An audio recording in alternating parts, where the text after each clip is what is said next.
Hey guys, Charles here from Stay Ready Outdoors, and I was just getting ready to get into a project.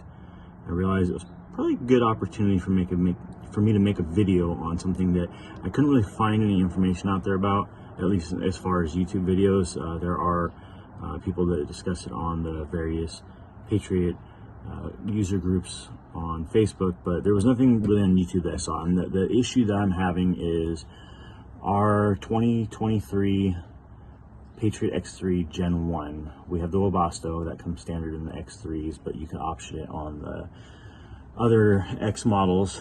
But ours started developing a glycol leak from hoses somewhere up inside the man cave cabinet. Apparently this happens.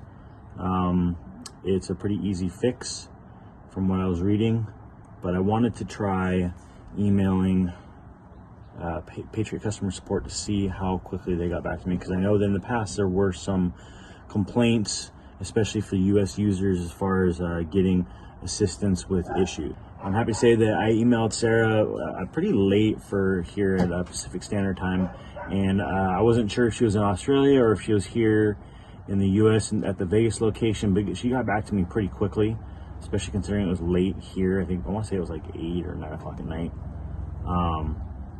She said, hey, I'm going to be back in the office tomorrow morning. In the meantime, if you can shoot an email over to Cody at US Support, he'll help you out with whatever you need.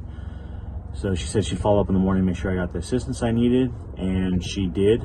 In the morning, I got an email from Cody saying, hey, I know exactly what your problem is, and here's how to fix it. See the attached photo. Gave me a little description and rundown on what the issue was. So I'll attach that photo at the end of the video here, but in the meantime, I'm going to show you guys kind of what we're dealing with here and why this happens. So it looks like a pretty easy fix. There's just a few hex head bolts that got to come out, and then it should get the access panel open. So I'm going to show you what that looks like. All right, so again, 23 X3. We've only taken on a few trips, and we didn't have any leaks the first couple trips. It wasn't until the third trip that we started noticing the issue. It was very slight, not much of a leak, and it looked like it was coming from this upper panel area up here. So I cleaned most of it up, but there is some residue in the back there. I don't know if you can see it.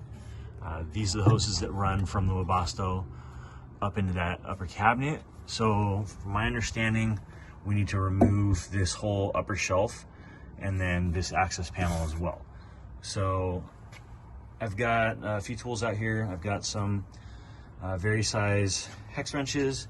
I'm not sure if it's metric or if it's gonna be SAE, but we're gonna check it out and we're gonna see which ones we need.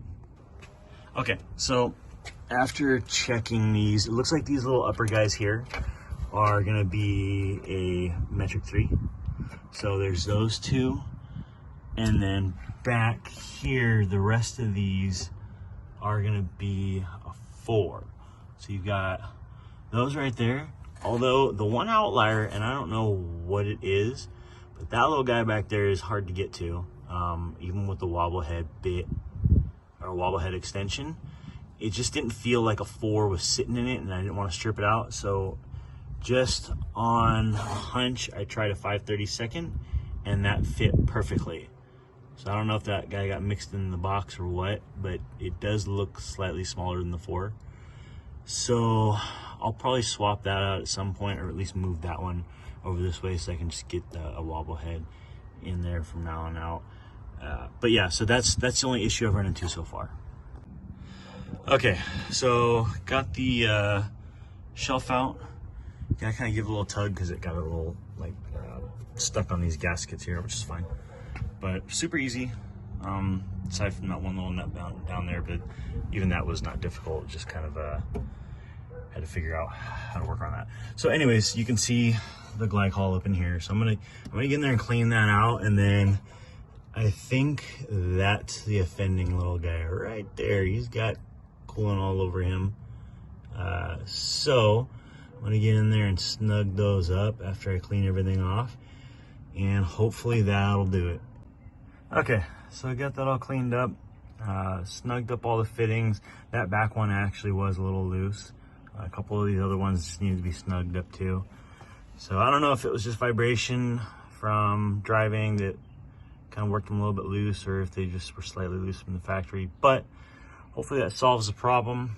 I cleaned up pretty much everything, so I think that over the next couple trips, just keep an eye on it, make sure it's not leaking anymore, and if it is, then we'll reassess and figure out another plan. But I think that's going to do it. I don't think I'm going to have any more issues with that. So anyways, hopefully it's helpful to at least a few owners out there. I hope to keep making videos about stuff like this, especially because there's not a lot of content out there about the Patriots, but they're also growing in popularity out here. There are several hundred out here in the US now. So, you know, we need content. We need people to give us the do's and don'ts and how to fix things and all that on these. So hopefully this helps and you get some good information out of it. If you found this video helpful, please like and subscribe, and leave any advice or hints in the comments below as far as what you think I could do to improve this. Thanks for tuning in.